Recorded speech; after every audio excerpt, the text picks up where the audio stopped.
الحمدللہ للہ رب العالمین والصلاة والسلام علی محمد الامین اعوذ باللہ من الشیطان الرجیم بسم اللہ الرحمن الرحیم۔ خواتین و حضرات، یہ سورہ انعام کی آیت 145 ہے جس سے ہم درس کی ابتدا کر رہے ہیں۔ اس سے پیچھے مشرکین عرب کے بعض توہمات بیان ہوئے ہیں جن کے تحت وہ بعض چیزوں کو حرام قرار دیتے تھے درحالے کہ وہ حلال ہیں، بعض چیزوں کو حلال قرار دیتے تھے درحالے کہ وہ حرام ہیں۔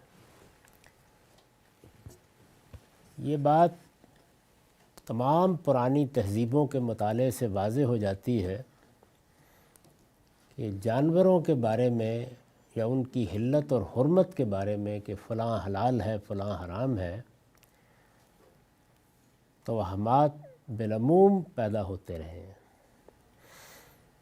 یعنی کسی جانور سے متعلق کوئی ایک روایت پیدا ہو گئی کہ اگر اس کو مردوں نے کھا لیا تو اس سے فلاں آفت آ جائے گی، اس کو عورتوں نے کھا لیا تو اس سے فلاں مسئلہ پیدا ہو جائے گا۔ اگر آپ دیہات میں خاص طور پہ جا کے دیکھیں تو اب بھی آپ کو ان توہمات کی بعض صورتیں نظر آ جائیں گی۔ یہ توہمات وہ لوگ بھی پیدا کرتے ہیں جو اپنے آپ کو پہنچے ہوئے بزرگ کہتے ہیں، یہ وہ لوگ بھی پیدا کرتے ہیں جو برہمنوں کی صورت میں، رشیوں کی صورت میں مذہبی پیشوا بن جاتے ہیں۔ وہ جب کہانت کا نظام قائم کر لیتے ہیں جیسے کہ یہود کے ہاں تھا، تو اس کے ساتھ ایک نئی شریعت بھی وجود میں آنا شروع ہو جاتی ہے۔ قرآن مجید نے پیچھے ان توہمات کا حوالہ دیا ہے اور اس میں بار بار توجہ دلائی ہے کہ ان میں سے کوئی چیز بھی ایسی نہیں جو پیغمبروں نے بیان فرمائی ہو۔ حرام اور حلال یہ اللہ کا کام ہے کہ وہ فیصلہ کرے، یہ بندوں کا کام نہیں ہے۔ اس اصول کو بھی قرآن مجید نے اس سورہ میں واضح کیا، دوسرے مقامات پر بھی واضح کیا ہے کہ یہ تمہارا حق نہیں ہے کہ تم کسی چیز کو اپنی زبان سے کہہ دو کہ یہ حلال ہے، اپنی زبان سے کہہ دو حرام ہے۔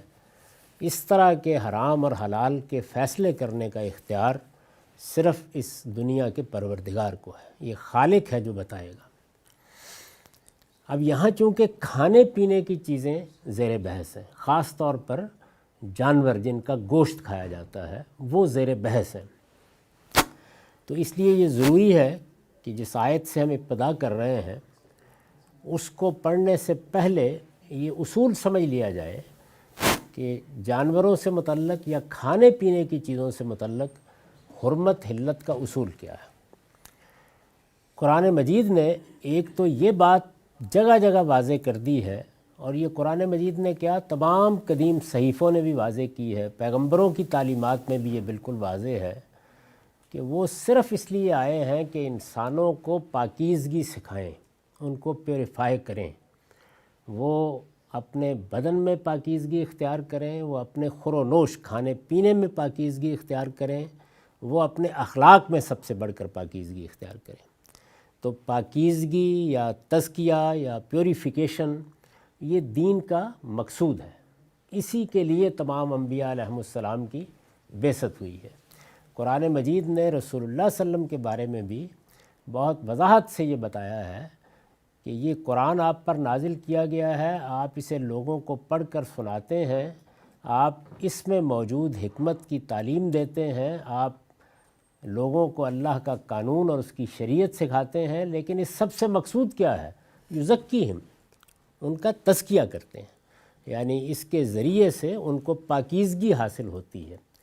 تو پاکیزگی، پیوریفیکیشن یہی ہمارے دین کی دعوت ہے، یہی اس کا ہدف ہے، اسی کو مقصود بنا کر تمام احکام دیے جاتے ہیں۔ تو اس میں جہاں تک بدن کی صفائی کا تعلق ہے، یہ معلوم ہے کہ ہمارا پروردگار بھی، اس کے فرشتے بھی اور اس کے بھیجے ہوئے پیغمبر بھی طہارت کے بارے میں ہمیشہ حساس رہے ہیں۔ چنانچہ طہارت کے احکام دیے جاتے ہیں، اور اللہ پروردگار عالم کی بارگاہ میں حاضر ہونے کے لیے تو خصوصی اہتمام کی ہدایت کی جاتی ہے۔ مثلا ہم وضو کیے بغیر اللہ کی بارگاہ میں سر بسجدہ نہیں ہو سکتے، ہم اسی طرح سے غسل کیے بغیر جنابت کے بعد نماز نہیں پڑھ سکتے۔ اسی پر آپ باقی چیزوں کو قیاس کر لیجئے، یعنی بہت سے معاملات میں اس کو بنیاد بنا کر ہمیں ہدایات دی گئی ہیں۔ خور و نوش کے بارے میں، کھانے پینے کی چیزوں کے بارے میں جو اصول قائم کیا گیا ہے وہ یہ ہے کہ انسانی فطرت اس بات سے واقف ہے کہ کچھ چیزیں کھانے کے لیے طیب نہیں ہیں، پاک نہیں ہیں، اور کچھ چیزیں کھانے کے لیے بالکل پاکیزہ ہیں، ملائم ہیں، ٹھیک ہیں، مناسب ہیں، انسانی فطرت ان کو قبول کرتی ہے۔ اب اس میں کچھ چیزیں ایسی ہوتی ہیں جو بالکل ہی واضح ہیں، مثلا بول و براز کے بارے میں، پیشاب اور پاخانے کے بارے میں استدلال کی ضرورت نہیں ہے۔ عام طور پر انسان سمجھتے ہیں کہ یہ کوئی کھانے کی چیز نہیں۔ آپ نے باہر اگر غلاظت پھینکی ہوئی ہے تو اس پر بھی کوئی مذہبی استدلال کرنے کی ضرورت نہیں ہوتی۔ اسی طرح کا معاملہ بہت سے جانوروں کے بارے میں بھی ہے، شیر، چیتے، گدھ، یعنی بہت سے پرندے ہیں، بہت سے جانور ہیں جن میں ایک طرح کی درندگی پائی جاتی ہے، ان کو بھی انسان بالعموم کھانے کے لیے موضوع نہیں سمجھتے۔ تو قرآن مجید نے پہلے تو یہ اصول بیان کیا کہ جس طرح بدن کی طہارت مقصود ہے، بالکل اسی طرح تمہارے کھانے پینے کے لیے بھی تمہارا انتخاب طیبات یا پاکیزہ چیزیں ہونی چاہیے۔ وہ چیزیں جو خبائث ہیں، یہ دو تعبیرات ہیں قرآن کی، یعنی پاکیزہ چیزیں اور ان کے مقابل میں جو چیزیں پاکیزہ نہیں ہیں وہ خبائث، ان سے اجتناب کرنا چاہیے۔ یہ تو بنیادی اصول ہے، اس کو واضح کر دیا گیا ہے۔ اس میں اب ظاہر بات ہے کہ تھوڑا بہت اختلاف ہوگا، طبیعت کا بھی ہوگا، مزاج کا بھی ہوگا، حالات کا بھی ہوگا۔ لوگ مختلف علاقوں میں جا کے آباد ہوتے ہیں، بعض چیزوں سے مانوس ہو جاتے ہیں، بعض سے مانوس نہیں ہوتے۔ تو انسان کی طبیعت اس معاملے میں یا اس کی فطرت عام فیصلے کرتی رہتی ہے۔ قرآن مجید سے یہ بات بالکل واضح ہو جاتی ہے کہ اس میں وہ کیا اصول ہے جو کار فرما ہے۔ وہ ایک باطنی رہنمائی ہے جو اللہ تعالیٰ نے جیسے ہی میں اس آیت کو واضح کروں گا تو دے دی ہے کہ اس طرح تم یہ فیصلہ بھی کر سکتے ہو، یعنی جن چیزوں کے بارے میں طیب یا خبیث، پاکیزہ یا غیر پاکیزہ ہونے میں کوئی تردد ہو تو وہاں اس اصول کے اوپر اس کو دیکھ بھی سکتے ہو، لیکن اس کی ضرورت بہت کم پڑتی ہے۔ عام طور پر انسان اس میں صحیح فیصلہ کرتے ہیں، عام طور پر ایسا ہی ہوتا ہے۔ کچھ چیزیں ایسی ہیں جو جب بھی آپ کسی دینی، مذہبی، اخلاقی مسئلے پر غور کریں گے تو وہ گرے ایریا میں آ پڑیں گے۔ اس کو رسول اللہ صلی اللہ علیہ وسلم نے ایک حدیث میں بیان بھی کیا ہے کہ الحلال بین والحرام بین، یعنی حلال بھی بہت سی صورتوں میں بالکل واضح ہوتا ہے اور حرام بھی بالکل واضح ہوتا ہے۔ جیسے میں نے ابھی مثال دی کہ بول و براز کے بارے میں کوئی بحث کرنے کی ضرورت نہیں ہے، غلاظت کے بارے میں کوئی بحث کرنے کی ضرورت نہیں ہے۔ تو حلال بھی واضح، حرام بھی واضح، بینہما مشتبہات، ان کے درمیان میں رسول اللہ صلی اللہ علیہ وسلم کا ارشاد ہے کہ کچھ چیزیں مشتبہ ہوتی ہیں۔ مشتبہ کا مطلب یعنی وہی جن کو آپ کہتے ہیں کہ یہ گرے ایریا میں جا پڑی ہیں۔ ان کے بارے میں ایک زاویے سے دیکھیں تو معلوم ہوتا ہے کہ کھانے کی ہیں، طیب ہیں، ایک دوسرے زاویے سے دیکھیں تو معلوم ہوتا ہے کہ نہیں، اس سے آدمی کو اجتناب کرنا چاہیے۔ تو بعض چیزیں ایسی ہیں جن سے متعلق یہ بحث ہو جاتی ہے یا جن سے متعلق یہ سوال پیدا ہو جاتا ہے اور انسان جاننا چاہتا ہے۔ دنیا میں جو چیزیں اللہ تعالیٰ نے پیدا کی ہیں، خاص طور پر جانوروں سے متعلق، ان میں ایک دوسری تعبیر بھی قرآن مجید میں آپ جگہ جگہ دیکھیں گے اختیار کی گئی ہے کہ درندے یہ زیر بحث نہیں ہے، احلت لکم بہیمۃ الانعام، یہ چرندے جو ہیں، مواشی کی قسم کے جانور، اللہ تعالیٰ کہتے ہیں یہ تمہارے لیے حلال کیے گئے ہیں۔ یہ بھی اسی فطرت کا بیان ہے اور جگہ جگہ قرآن مجید نے اپنی ایک آیت کے طور پر اس کو بیان کیا ہے۔ اسی سورہ میں پیچھے آپ نے دیکھا کہ جو 8 جوڑے ہیں، یعنی بھیڑ، بکری، اونٹ، ان کو لے کر یہ کہا ہے کہ یہ بتاؤ ان میں سے کون حرام ہے، یعنی یہ تو کھانے کے وہ جانور ہیں جن سے متعلق کبھی انسانی فطرت کو تردد نہیں ہوا، تم نے ان میں سے بھی بعض چیزوں کو حرام قرار دے دیا۔ تو یہ کھانے پینے کی چیزوں کی حرمت حلت کی بحث میں جو گرے ایریا بنتا ہے، یعنی درندے ہیں ان کے قریب نہیں جانا چاہیے، بہیمت الانعام چرندے ہیں کھانے چاہیے، لیکن وہ چیزیں کہ جن کو آدمی کھا سکتا ہے، طیب سمجھ کے کھا سکتا ہے، اللہ تعالیٰ اس کے دوسرے پہلو کو نمایاں کر رہے ہیں، وہ کیا چیزیں ہیں؟ تو اب قرآن مجید نے اس سوال کا جواب دیا ہے، یعنی ساری بحث جب یہاں پہنچ گئی، اب یہ سورہ چونکہ ختم ہو رہی ہے، تو یہ فرمایا کہ کل لا اجد فیما اوحی الی محرما علی طاعم یطعمہ، ان سے کہہ دو اے پیغمبر کہ جو وہی میرے پاس آئی ہے، یعنی چونکہ مقابل میں کچھ چیزیں پیش کی جا رہی ہیں مذہبی حوالے سے، ہمارے بزرگ یہ کہتے ہیں، ہمارے بڑے یہ کہتے تھے، ہمارے ہاں تو یہی روایت رہی ہے، ہمارے آبا کا یہی دین ہے، ہمیں تو یہی سکھایا گیا ہے، ہمارے کاہنوں نے فلاں فلاں چیز کے بارے میں یہی بات کہی تھی، یہ مقابل میں موجود ہے۔ اس کے جواب میں یہ فرمایا کہ اے پیغمبر ان سے کہہ دو جو وہی میرے پاس آئی ہے، فی ما اوحی الیہ، جو وہی میرے پاس آئی ہے اس میں تو میں نہیں دیکھتا، کیا نہیں دیکھتا؟ کہ کسی کھانے والے پر کوئی چیز حرام کی گئی ہے جسے وہ کھاتا ہے۔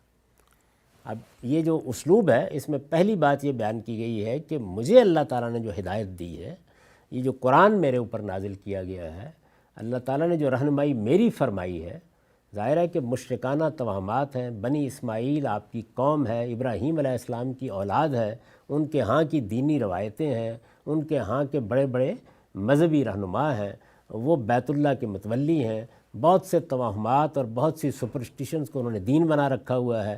اس پس منظر میں رسالت میں آپ صلی اللہ علیہ وسلم سے کہا گیا ہے کہ آپ ان سے کہیے کہ جو وہی میرے پاس آئی ہے اس میں تو میں نہیں دیکھتا کہ کسی کھانے والے پر کوئی چیز حرام کی گئی ہے جسے وہ کھاتا ہے۔ جسے وہ کھاتا ہے، یہ بڑی خوبصورت تعبیر ہے۔ اس کا مطلب یہ ہے کہ جو انسان کی فطرت میں کھانے کی چیزیں، جو معقولات ہیں، اللہ تعالیٰ نے تو ان میں سے کسی چیز کو حرام نہیں کیا۔ طیبات سب کے سب جائز ہیں سوائے اس کے۔ اب اس کے بعد استثناء بیان کیا ہے، معاف کیجیے،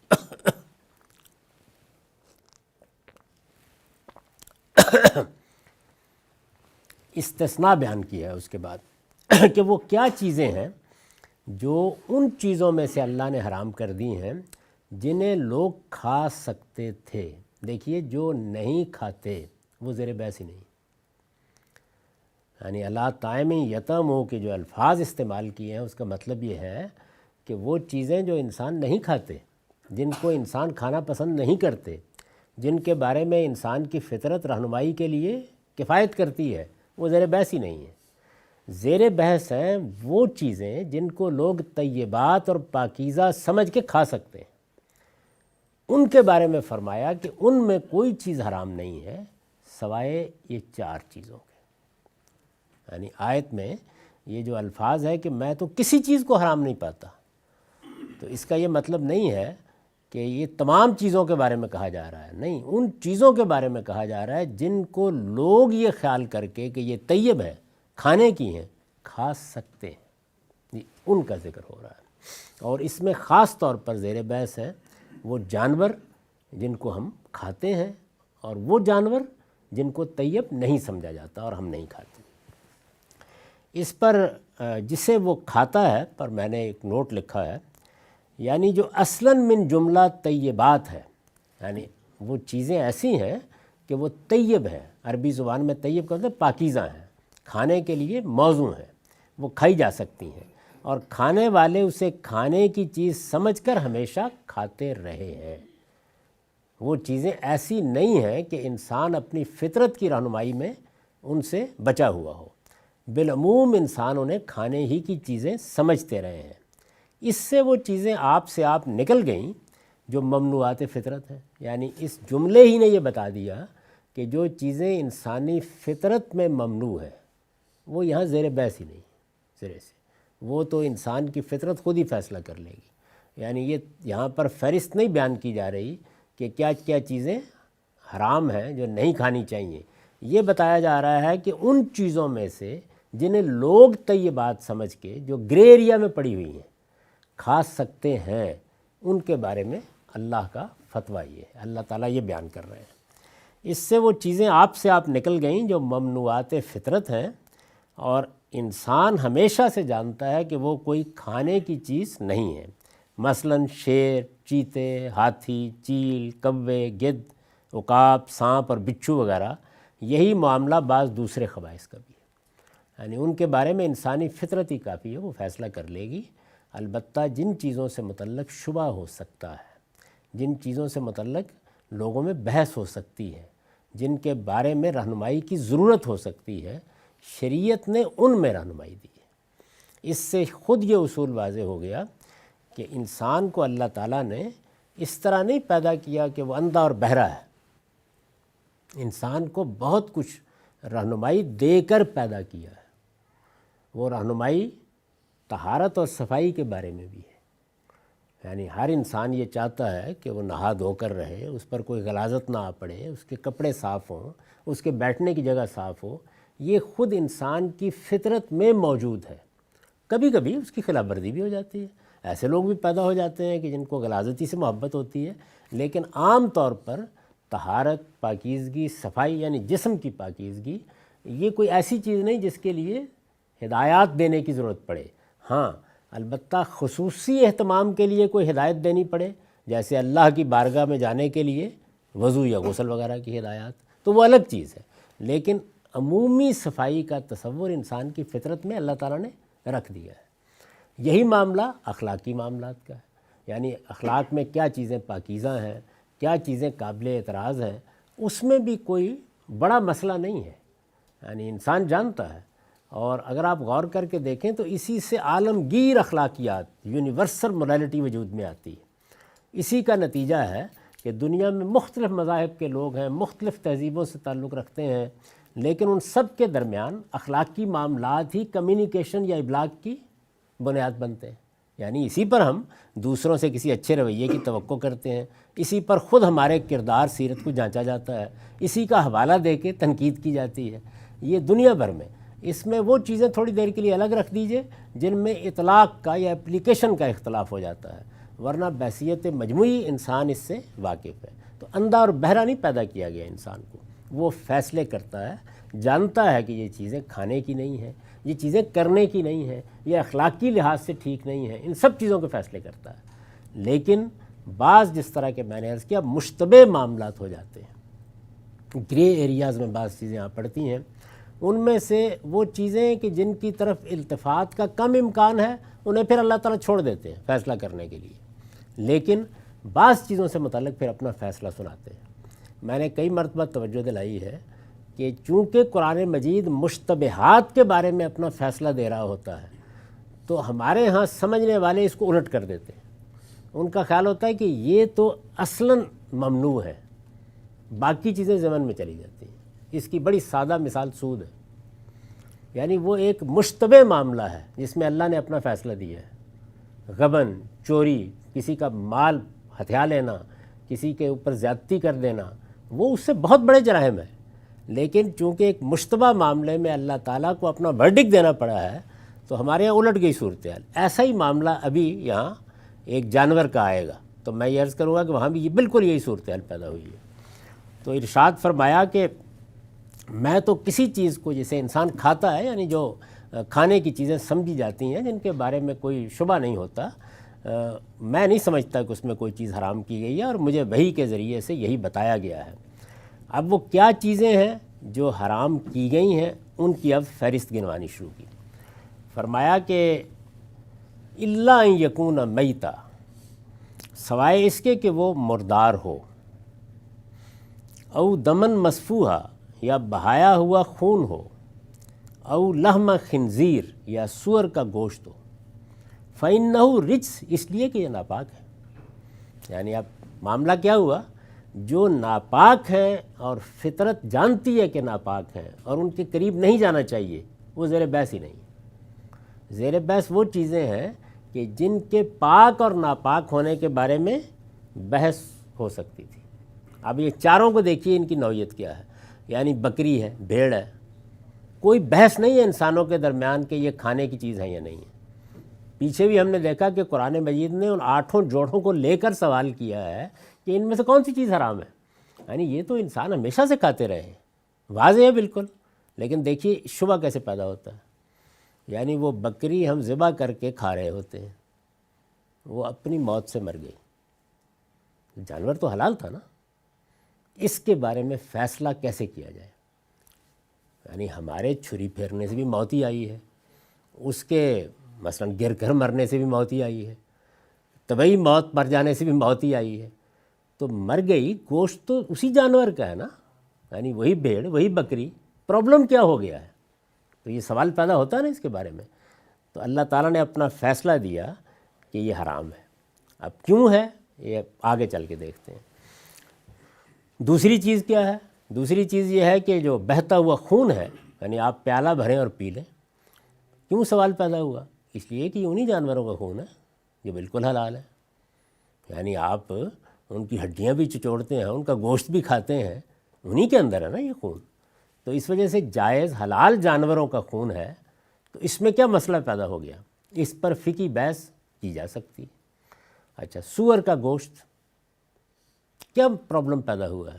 مسئلہ یہ پیدا ہوا ہے کہ سور اپنی صنف کے لحاظ سے بکری کی صنف میں سے ہے، یعنی جس کو قرآن بہیمۃ الانعام کہتا ہے، یہ چرندے جو ہیں انہی میں سے ہے، لیکن کچلیاں بھی ہیں اور گوشت بھی کھاتا ہے. تو اب صنف کے لحاظ سے ایک بالکل جائز جانور ہونا چاہیے، لیکن ایک دوسری خصوصیت ایسی ہے جو سوال پیدا کرتی ہے. تو اس کے بارے میں فرمایا کہ یہ بھی حرام ہے. اب یہ تینوں چیزوں کو بیان کر کے کہا فَإِنَّهُ رِجْسٌ، اس لیے کہ یہ ناپاک ہے. اس پر میں نے نوٹ لکھا ہے، اصل الفاظ ہیں فَإِنَّهُ رِجْسٌ. ان میں ضمیر اگرچہ واحد ہے، یعنی یہ نہیں کہا کہ فَإِنَّهَا رِجْسٌ جو عام طور پر ضمیر آ جاتی ہے بہت سی چیزوں کے لیے، یا یہ کہ جمع کی ضمیر پروناؤن استعمال کر دیا جائے، یہ نہیں کیا. قرآن مجید کی عربی کا ایک اسلوب ہے جس کی طرف یہاں اشارہ کیا گیا ہے. ان میں ضمیر اگرچہ واحد ہے لیکن اس کا تعلق تینوں ہی چیزوں سے ہے. یہ واحد اس لیے آئی ہے کہ ایک ایک چیز کی طرف فردن فردن لوٹانا پیش نظر ہے. یعنی جو عام ہماری زبان ہے اس میں ہم زیادہ چیزوں کے لیے ضمیریں استعمال کرتے ہیں جو جمع کے لیے آتی ہیں. اسی طرح عربی زبان میں دو کے لیے بھی الگ ضمیر موجود ہے جس کو مثنیٰ کی یا تثنیہ کی ضمیر کہتے ہیں، اور کوئی ایک چیز ہے تو اس کے لیے ہم واحد ضمیر استعمال کرتے ہیں، ضمیر پروناؤن جو آپ انگریزی زبان میں بھی استعمال کرتے ہیں. لیکن قرآن مجید میں جو زبان استعمال ہوئی ہے اس میں بعض اوقات بہت سی چیزوں کے لیے واحد ضمیر آ جائے گی. مقصد کیا ہوگا کہ ایک ایک چیز کی طرف الگ الگ اشارہ کرے، یہ بھی یہ بھی یہ بھی. تو یہ ذرا منفرد اسلوب ہے زبان کا، اس لیے اس کو بیان کر دیا ہے. یہ تو مسئلہ ہو گیا فَإِنَّهُ رِجْسٌ کا. اب یہ دیکھیے کہ یہ جتنی چیزیں اللہ تعالیٰ نے یہ بیان فرمائی ہیں ان میں سے ایک ایک چیز سے متعلق میں نے اشارہ کر دیا. اب ذرا اس کی تفصیل میں وہ نوٹ دیکھ لیجئے جو میں نے لکھا ہے. لوگ جن چیزوں کو کھانے کی چیزیں سمجھ سکتے تھے، یعنی جن کو وہ کھانے کی چیزیں سمجھتے ہی نہیں ہیں، ان کی فطرت ہی میں وہ اباء موجود ہے، وہ فطرت ہی میں ممنوع ہے، ان کے بارے میں انسانوں کو کسی رہنمائی کی ضرورت نہیں ہے، وہ زیر بحث نہیں. جن چیزوں کو کھانے کی چیزیں سمجھ سکتے تھے، جن کو طیبات خیال کر کے کھانے کی چیز سمجھ کر ان کی طرف ہاتھ بڑھا سکتے تھے، ان میں سے یہی 4 چیزیں اللہ تعالیٰ نے حرام ٹھہرائی ہیں. یہ کیوں اتنی وضاحت کرنے کی ضرورت پیش آئی ہے؟ اس لیے کہ یہاں کہا ہے کہ میں تو کسی چیز کو حرام نہیں پاتا ان کے سوا، اور دوسرے 3 مقامات پر اس کے لیے انما کا لفظ استعمال کیا ہے کہ صرف یہی چیزیں حرام ہیں. تو صرف کا تعلق، میں نہیں پاتا کا تعلق اصل میں مشتبہ چیزوں سے ہے جن کے بارے میں سوال پیدا ہو سکتا تھا. جو طے شدہ حرام ہے وہ یہاں زیر بحث ہی نہیں ہے. تو اس چیز کو بہت اچھی طرح سمجھ لینا چاہیے. اب ان 4 چیزوں کو کیوں کیا؟ خون کو اس لیے کہ درندگی کی طرف مائل کرتا ہے. آپ دیکھیں کسی آدمی کے بارے میں آپ کو معلوم ہو کہ خون پیتا ہے، گوشت کھاتا ہے، میں کوئی پرابلم نہیں پیدا ہوتا. تو درندگی کو آپ ایک لفظ کے طور پر دیکھ لیجئے، یعنی تمام چرندے حلال ہیں، تمام درندے کھانے کے لیے نہیں ہے۔ تو اس کا مطلب کیا ہوا کہ وہ کوئی صفت ہے نا ان جانوروں میں پائی جاتی ہے، اس کو ہم درندگی سے تعبیر کرتے ہیں۔ اس لیے خون کو اس لیے کہ درندگی کی طرف مائل کرتا ہے، مردار کو اس لیے کہ طبعی موت مرنے سے خون رگوئی میں رہ جاتا ہے۔ یعنی کیا فرق ہوا میرے ذبح کرنے سے اور طبعی موت مرنے سے؟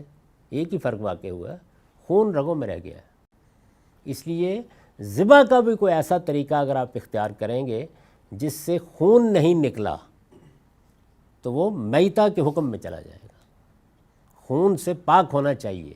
چنانچہ سنت قائم کی گئی کہ تزکیے کے بغیر یعنی خون نکالے بغیر جانور حلال نہیں ہوگا۔ حلال ہے جانور تو اس شبے کو زائل کر دیا کہ اس کی رگوں میں چونکہ خون رہ جاتا ہے، خون حرام ہے، درندگی پیدا کرتا ہے، وہ درندگی کی طرف مائل کرنے والی چیز رگوں میں رہ گئی ہے، تو اس لیے مردار کو بھی حرام کر دیا۔ مردار کو اس لیے کہ طبعی موت مرنے سے خون رگوں میں رہ جاتا ہے، سور کو اس لیے کہ اگرچہ انعام کی قسم کے بہائم میں سے ہے، یعنی چوپایوں میں سے ہے، بکری کی صنف میں سے ہے، گوٹ کی سپیشیز میں سے ہے، اس میں کوئی اختلاف نہیں ہے، تمام علم اس پر متفق ہے، اور دنیا میں واحد جانور ہے جس میں یہ اشتباہ پیدا ہوا ہے۔ تو یہ انعام کی قسم کے بہائم میں سے ہے جو اللہ نے حلال کیے ہیں، حلت لکم بہیمۃ الانعام، مگر درندوں کی طرح گوشت بھی کھاتا ہے، یعنی اسی طرح کچلیاں ہیں۔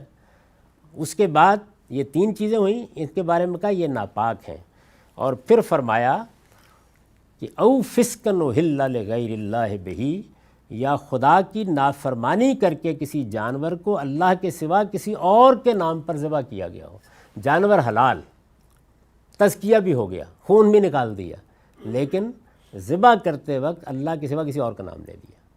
تو پہلی چیز کیا تھی؟ اس نے اس کو حقیقت کے لحاظ سے غلیظ کر دیا، خون رہ گیا رگوں میں، تو اس کو رجس کہا۔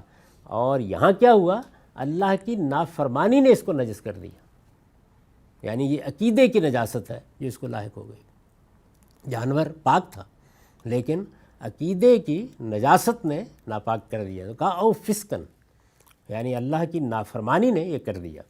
چنانچہ لکھا ہے اور ذبیحہ لغیر اللہ کو اس لیے کہ یہ صریح شرک ہے، یعنی جو اللہ کے نام کے سوا کسی اور کے نام پر ذبح کیا جائے اس کو اس لیے کہ یہ صریح شرک ہے جس کا ارتکاب وہی کر سکتے ہیں جو خدا سے سرکش ہو گئے ہوں۔ چنانچہ جانور پاک بھی ہو تو علم و عقیدہ کی یہ نجاست اسے ناپاک کر دیتی ہے۔ آیت میں فسقن کا لفظ اسی حقیقت کو بیان کرتا ہے، اس کے لیے فسق کا لفظ استعمال کیا، نافرمانی نے اس کو، خدا کے مقابل میں سرکشی نے، شرک نے اس کو نجس کر دیا، پاکیزہ نہیں رہنے دیا۔ اور ان جانوروں کے بارے میں نے عرض کر دیا کہ کسی میں خون رہ گیا، خون کو پینا ممنوع کر دیا گیا، اور کسی جانور میں درندگی کے آثار پائے جاتے ہیں تو اس کو بھی۔ تو اس سے گویا یہ واضح ہو گیا کہ جو اصول یہاں کار فرما ہے ہم پلٹ کے اسی پر بہت سی دوسری چیزوں کا فیصلہ بھی کر سکتے ہیں، یعنی اس سے یہ رہنمائی بھی ہم کو حاصل ہو گئی۔ اس میں ابھی کچھ بحث باقی ہے، وہ ہم انشاءاللہ اگلی نشست میں کریں گے۔ اقول قولی ھذا واستغفر اللہ لی ولکم ولسائر المسلمین۔